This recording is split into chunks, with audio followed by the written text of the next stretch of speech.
Hola, ¿qué tal? ¿Cómo están, amigos? Me da mucho gusto saludarlos ahora en enero y muchas gracias por acompañarnos en nuestra acostumbrada comentarios a la salud.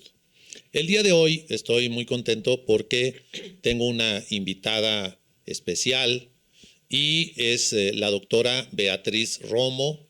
La doctora Beatriz Romo es neuróloga pediatra. Tiene certificación en pruebas diagnósticas del espectro autista y aparte tiene un máster en espectro autista en trastornos del desarrollo por la Universidad de Navarra en España. Y le quiero agradecer muchísimo el que esté aquí con nosotros para platicarnos un poco del espectro autista, de la forma de hacer los diagnósticos y por ahí vamos a tocar algunos puntos asociados al proceso de cómo ha ido evolucionando el concepto de autismo a lo largo del tiempo. Y muchas gracias, Betty, por estar aquí con nosotros. Y quisiera que empezáramos, si me permites, por explicarle al público qué es autismo. Yo revisé por ahí y la raíz original es griega y significa uno mismo. Se refiere a una persona que está ensimismada en uno mismo. ¿Sí? Platícanos un poquito lo que es el espectro autista. Sí, claro que sí. Efectivamente es esta definición etimológica de estar en uno mismo, ¿no?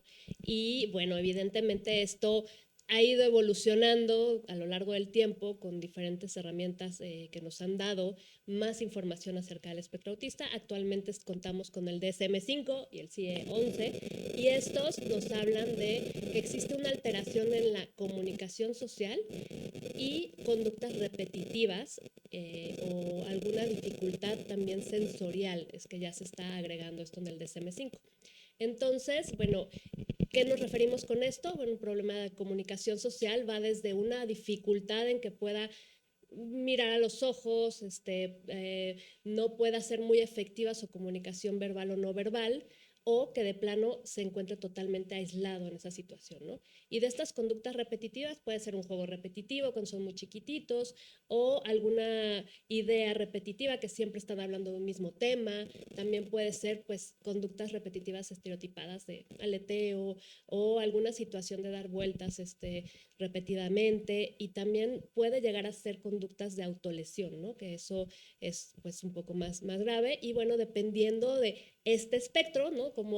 Cómo está desde lo más leve hasta lo más severo, es que se decide cuál va a ser el manejo y en qué nivel está el pequeño de autismo. Muy bien. Entonces, lo primero que te quería para el público ponerlos en claro es, ¿hay alguna edad en particular que tengamos como limitación para que podamos decir que es espectro autista? O sea, o se puede diagnosticar a cualquier edad o puede empezar a cualquier edad. Pues en realidad debe de empezar antes de los 3 años, ¿no? Esto es un hecho. Antes, la verdad es que una de las situaciones que sucedía es que el diagnóstico se atrasaba muchísimo porque decían, no, hasta que no cumpla 3 años no podemos dar un diagnóstico. Pero por eso es que existen señales de alerta, ¿no? Que podemos ver desde el primer año de vida, así como factores de riesgo que nos hacen pensar que tenemos que estar muy de cerca del seguimiento del desarrollo de este pequeño y que pudiera ser que al ver estas señales de alerta, aunque no demos un diagnóstico totalmente definitivo, sí demos un diagnóstico en el que hablemos, por ejemplo, de preocupaciones, que es lo que hace una herramienta diagnóstica desde los 2 meses, 12 meses, que se llama A22, que es una de las de Gold Standard que tenemos, y con esa decir, bueno, hay unas preocupaciones leves, moderadas o elevadas, y empezar una intervención. Entonces, de ese momento, para mí es que tenemos que hacer un diagnóstico y este diagnóstico va a ser un diagnóstico evolutivo, pero tenemos que hacer algo. Ok, entonces, si quieres déjame hacer un paréntesis histórico. Perfecto. Las primeras veces que se utilizó la palabra autismo, la utiliza un psiquiatra llamado Bleuler, y esto fue por ahí del año 1911. Y de manera interesante, Bleuler hablaba de que esto era una enfermedad de adolescentes. Eso es una cosa histórica curiosa. Fue hasta muchos años después, en el año 43, cuando se publica o se conoce el estudio del doctor Kanner, que por primera vez habla de una enfermedad infantil. Él estudia esto en niños y ahí empieza el concepto que hoy es una regla de decir, pues no hay autismo que empiece ni en la adolescencia ni en la adultez. Tiene que empezar en etapa temprana. De hecho, Kanner dice que los primeros síntomas se ven desde el primer año de vida. O sea, en ese pequeño estudio que hizo, pero importantísimo porque describe muy bien la enfermedad. Entonces, aclarando, es una enfermedad que inicia obligadamente en niños. Segundo, ¿sí? Podemos encontrar signos de alarma, probablemente no diagnósticos, pero sospechosos o sugestivos. ¿Nos puedes decir cuáles son los más importantes o cuando menos los más comunes que nos refieren en la consulta? Bueno, hablando de los más comunes, es que un pequeño entre año y medio no esté señalando. Y hay dos tipos de señalar, ¿no? El señalamiento protodeclarativo y protoimperativo. Es decir, señalo para mostrarte algo que quiero que tú veas o señalo para pedirte algo. Esto es algo que requiere que haya algo que se llama atención conjunta, que es que con mi mirada yo me comunico contigo y te muestro lo que quiero que veas. Esto desde antes del año de edad, esta atención conjunta no se está desarrollando. Entonces, por eso que se hace más evidente que no señalan. Otra señal que es muy frecuente es que les hablas por su nombre y no voltean. Pero a lo mejor si les dices chocolate y les gusta el chocolate, van a voltear, ¿no? O sea, no es que no escuchen, sino que esta respuesta al nombre no está presente. Las conductas repetitivas que mencionábamos también pueden estar presentes en cuanto al juego, ¿no? O sea, que su juego sea estar enfocado en darle vueltas al carrito con el que están jugando en lugar de hacerlo como carrito.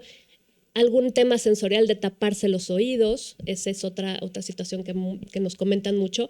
Y lo que también nos comentan mucho es que no hablan, ¿no? O sea, este retraso en la adquisición de comunicación verbal, que es importante también saber que no es lo mismo un retraso del lenguaje, porque muchas veces tú puede ser que no hables, pero comunicas de otras formas. Y ahí es donde nos damos cuenta que ellos no están usando sus manitas, diciendo adiós, comunicando de ninguna otra forma. Muy bien. Escuchamos un concepto que no todo el mundo está muy de acuerdo, pero que le llamamos regresión autista. ¿Qué es regresión autista? ¿Cómo se lo podrías explicar a la gente? Bueno, es este periodo entre el año y medio y los 2 años que tiene una explicación biológica, neurobiológica, en el sentido de que nosotros cuando se está desarrollando el cerebro, entre el año de vida y los 2 años, hay un momento muy importante que se llama poda sináptica, ¿no? Es como si el arbolito que estamos haciendo de neuronas lo empezamos a podar y se hace como más efectiva esta comunicación entre las neuronas. Entonces, al parecer esto es uno de los factores que pudiera explicarlo. No está sucediendo del todo. Entonces, de pronto, un pequeño que ya hablaban, a veces ni siquiera es que comunique, es que dice palabras, deja de decirlas, ¿no? Eso. Y esa es la regresión y es muy frecuente por esto, porque estas conexiones ya no son efectivas y ya ese habla que tenía a lo mejor por repetir lo que tú decías, ya no le encuentra una intención comunicativa y deja de hacerlo. O sea, que es un fenómeno que puede suceder alrededor de entre el año y los 2 años y que el paciente que ya había desarrollado algunas habilidades, sobre todo lingüísticas, las deja de tener, o sea, las pierde. Así es. ¿Y ese fenómeno es frecuente en los chicos que después se diagnostica espectro autista? Es relativamente frecuente, o sea, no se va a observar en el 100% de los niños. En mi experiencia he visto 1/3 más o menos es que lo estamos observando, pero bueno, o sea, sí es un punto importante porque a esto a veces le achacan el tema de las vacunas, ¿no? Que como en esa época se ponen vacunas, por eso perdieron habilidades, ¿no? Entonces, como ya tenemos una explicación neurobiológica, bueno, es algo importante tenerlo muy en cuenta. Y también la otra situación es que siempre que se vigila desarrollo, valdría mucho la pena que entre el año y medio y los 2 años se hagan estas pruebas de screening o tamizaje para ver si hay datos de riesgo alto de un trastorno del espectro autista, ¿no? Como el MCHAT. Vamos ahí. Entonces, como mensaje claro para el público, niños que tienen alrededor de 12 meses de edad, que no señalan, que no ven a los ojos, que no hacen una comunicación no verbal, como decir adiós o jugar a que te tapo y te ríes, ¿sí? Y en especial aquellos que no desarrollan lenguaje, serían los signos de alarma para decir, necesito ir a buscar una opinión profesional. Que ahorita vamos a hablar de eso porque hay mucha tela de donde cortar. Luego, ya estamos hablando de un niño de 18 meses que algunos, un tercio, pudieran haber tenido pérdida de habilidades, otros ya no siguieron desarrollando sus habilidades de comunicación. Algunos hacen juego repetitivo, algunos empezarán a hacer otras conductas restrictivas. Y en ese momento me dices, deberíamos de hacer un tamizaje. ¿Qué es eso? O sea, ¿quién debería de hacer el tamizaje? ¿En qué consiste? ¿Qué sucede si el tamizaje es positivo? A ver, platícanos. Bueno, un tamizaje es una prueba que te habla de riesgo, no es una prueba diagnóstica. ¿Sabes? Eso es importante. Sí, es muy, muy importante. Un ejemplo muy claro de tamizaje es el tamiz metabólico que se hace cuando nacen los bebés para ver si hay a lo mejor un riesgo de hipotiroidismo o alguna situación así. Pero para hacer el diagnóstico ya haces una prueba específica. Igual el Papa Nicolau es una prueba de tamizaje en la que tú ves si hay riesgo de que haya cáncer cervicouterino, pero tienes que hacer la prueba diagnóstica. Aquí también hay tamizajes de desarrollo y en este caso específico está el tamizaje de desarrollo para autismo que se llama M-Chat. El M-Chat... ¿El M-Chat qué es? ¿Es una prueba? ¿Le tomo sangre? ¿O qué tengo que hacer? Es un cuestionario. Es un cuestionario. Es un cuestionario que tiene respuesta sí y no. Es dicotómico totalmente. ¿Quién lo aplica? Este cuestionario en realidad debería de realizarse en todos los niños por el pediatra a los 18 meses y a los 24 meses. De acuerdo. Entonces, siempre. Es una responsabilidad de los pediatras que tengan los M-Chats y que vayan haciendo el cuestionario. De hecho, incluso dicen que hay uno especial que es autoaplicable, o sea, tú se lo puedes dar a la mamá y puedes ir palomeándolo, ¿sí? O digital. O digital. Con ese M-Chat no tenemos el diagnóstico, pero sí podemos tener sospecha. Así es. Ok, vamos a pensar, tengo una sospecha. Me acaba de salir, mi hijo no ha desarrollado el lenguaje, tenemos algunas conductas repetitivas y en el M-Chat me sale positivo. ¿Qué recomendarías en ese caso en un niño que tendría alrededor de los 18 meses de edad? Excelente. Bueno, ahí lo que recomiendo es evidentemente ver si hay factores de riesgo asociados, ¿no? O sea, como para identificar a este pequeño en específico y ver si tiene un riesgo bajo, moderado o elevado. Las guías del M-Chat incluso dicen que si tiene un riesgo elevado, directo a enviar a un profesional para diagnóstico. Si tiene riesgo moderado, que es cuando te da un puntaje entre 3 y 8 aproximadamente, ahí lo que se tiene que hacer es como dar algunas recomendaciones a los padres y en unos 15 días hacer el seguimiento de este M-Chat, que es la segunda parte, es un poquito más profundizada porque lo que hace es que no nada más te dice si sí o si no, sino un poquito la calidad de cómo lo hace para calificar ese sí y no de una forma más precisa. Si sigue habiendo un riesgo moderado o elevado, diagnóstico, sí o sí. O sea, mandar a un profesional, que ahorita vamos a hablar de eso, a hacer las pruebas diagnósticas.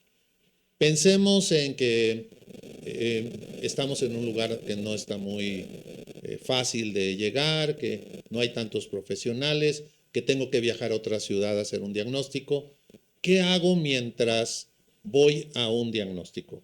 ¿Qué me pueden recomendar para empezar a ayudar a mi hijo mientras voy a hacer las pruebas diagnósticas? Pues lo más importante es intentar dar esta estimulación, conseguir a alguien que te pueda aconsejar, que tenga los conocimientos para que pueda decirte qué hacer con este desarrollo y cómo trabajarlo, ¿no? Sé que a veces en algunas poblaciones hay muy poca gente que pueda hacer esto. A lo mejor buscarlo de forma a distancia, si es posible, y empezarlo a estimular, ¿no? La otra cosa es que a veces es posible que no podamos hacer ese diagnóstico tan específico porque tiene un costo, tiene muchas situaciones que son difíciles, pero sí conseguir a un profesional pediatra que sepa de desarrollo y que te haga una historia clínica completa, ¿no? Un examen, o sea, que te estudie bien al 100% para ver qué es lo más importante a tratar en ese momento y lo más importante a estudiar. A estimular. Ajá, y a estudiar. Exacto. Muy bien. Ok. Ese paciente ya lo identificó, alguien hizo un MChat o simplemente sospechó por las conductas del niño y ahora lo tenemos que mandar, el pediatra o la mamá tiene que buscar un profesionista que le vaya a hacer un diagnóstico. Muy bien. ¿Qué profesionistas serían los ideales para poder establecer un diagnóstico? Si ese diagnóstico se hace de alguna manera en especial y si hay pruebas que nos ayuden a poder complementar o confirmar el diagnóstico de este problema del espectro autista. Bueno, esto es bien importante, ¿no? Es un punto que a veces hasta causa como estrés entre los especialistas, a veces los pediopsiquiatras, no, tiene que ser pediopsiquiatra, no tiene que ser neuropediatra, no, que tiene que ser psicólogo. Es un trabajo multidisciplinario. La ventaja que tenemos como neuropediatras es que somos pediatras. Entonces, el diagnóstico de autismo es no nada más ver si tiene o no tiene autismo, sino las comorbilidades. Entonces, dentro de la neuropediatría nosotros podemos ver estas comorbilidades como epilepsia, problemas gastrointestinales, si están presentes, como buscarlo, ¿no? Y estos diagnósticos neurológicos. Pero también el psiquiatra o pediopsiquiatra nos ayuda con la parte de las comorbilidades psiquiátricas que tiene su área de expertise. Entonces, creo que es muy importante que se trabaje esto en equipo, que se tenga una directriz, que sí sea con alguien que sepa de este tema, porque también a veces, dependiendo la escuela, es qué tanto aprendiste hoy de tu propia formación acerca de este diagnóstico, ¿no? Hay muy poca gente que realmente está muy profundizado en el tema. Muy bien, entonces, digamos de manera sucinta, puede ser un pediatra, neuropediatra, o puede ser un psiquiatra que puede tener una especialización en psiquiatría infantil. Entonces, esos dos profesionales probablemente serían el profesional ideal para empezar un abordaje de un niño con espectro autista. Alguna vez podrán tener que interactuar, si es necesario, depende de sus especialidades, y ya llegamos con este personaje o ya nos mandaron con este personaje. ¿Y qué va a hacer este personaje o qué debe de hacer este personaje? Debe de hacer esta valoración de primera vez en la que va a detectar que en su historia clínica qué puede haber ahí de factores de riesgo, de comorbilidades, si hay epilepsia, no hay epilepsia, si hay en la exploración física algún indicador de que pudiera tener alguna enfermedad neurocutánea, ¿no? Estas síndromes neurocutáneas que tienes manchitas en la piel y el cerebro se desarrolla al mismo tiempo y entonces, bueno, hacer un diagnóstico más específico, medir cabecitas si está grande, ¿no? Para ver otro tipo de diagnósticos. Y con esto decir, bueno, pues vamos a buscar específicamente este niño, pues necesita que le haga estas pruebas diagnósticas, de ser posible, ¿no? A22 y ADR, que son el estándar de oro, más evaluación de desarrollo, más a lo mejor tiene epilepsia, electroencefalograma o ir decidiendo, ¿no? Eso es lo que hace. Creo yo, a ver, por orden. Lo primero que tendría que hacer es un interrogatorio muy certero, en especial de todo el proceso del desarrollo. No solo eso, sino también qué pasó en el embarazo, cuánto pesó, qué complicaciones tuvo, ¿sí? Cómo fue su nacimiento, a qué se expuso durante el embarazo. Después vamos a llegar a por qué esto es importante.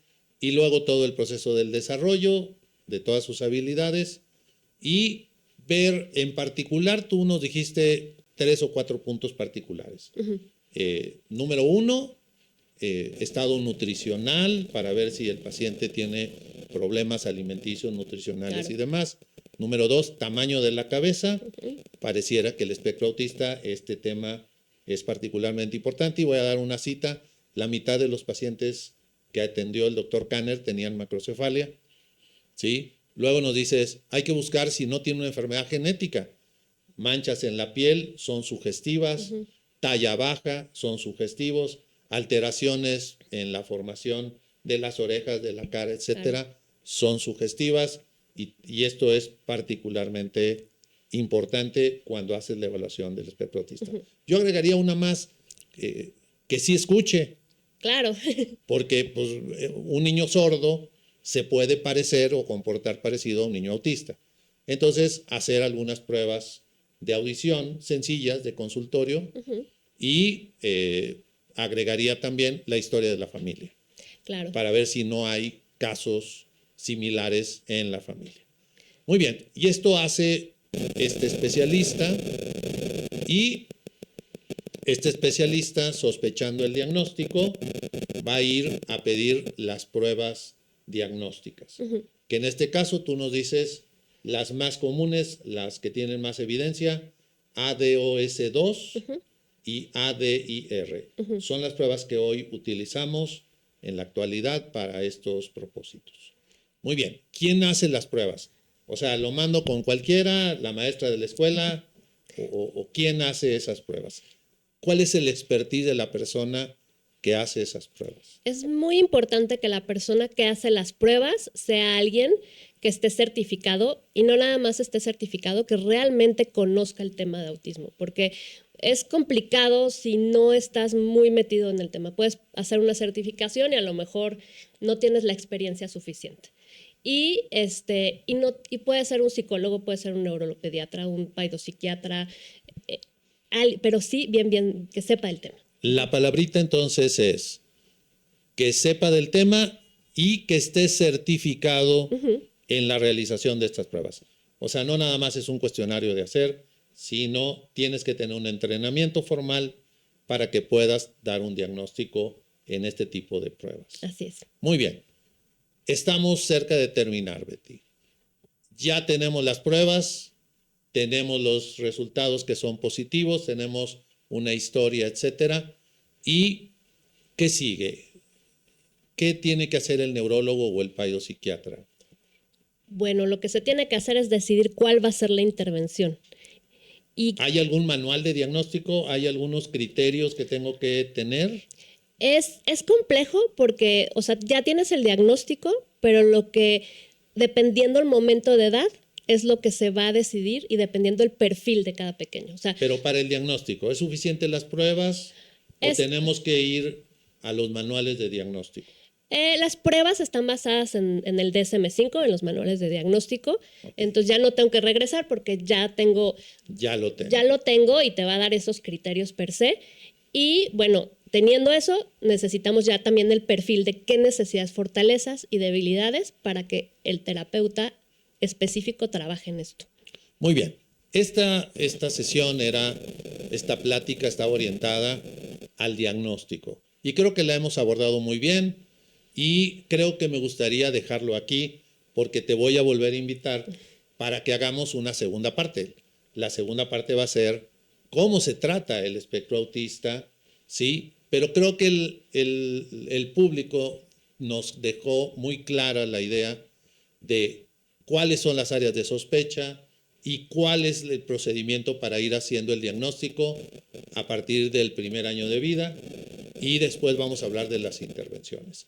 Yo quiero agradecerle mucho a la doctora Beatriz Romo. Como ven, es una experta, y me gustaría mucho que nos acompañaran en otro capítulo donde vamos a hablar de las intervenciones del autismo, y probablemente vamos a hacer una tercera en donde vamos a hablar de las malas prácticas en el autismo, que también vale la pena desentrañar estos temas. Muchas gracias a todos por su atención. Gracias, Betty, por estar con nosotros, y los veo en el próximo comentario para la salud. Gracias.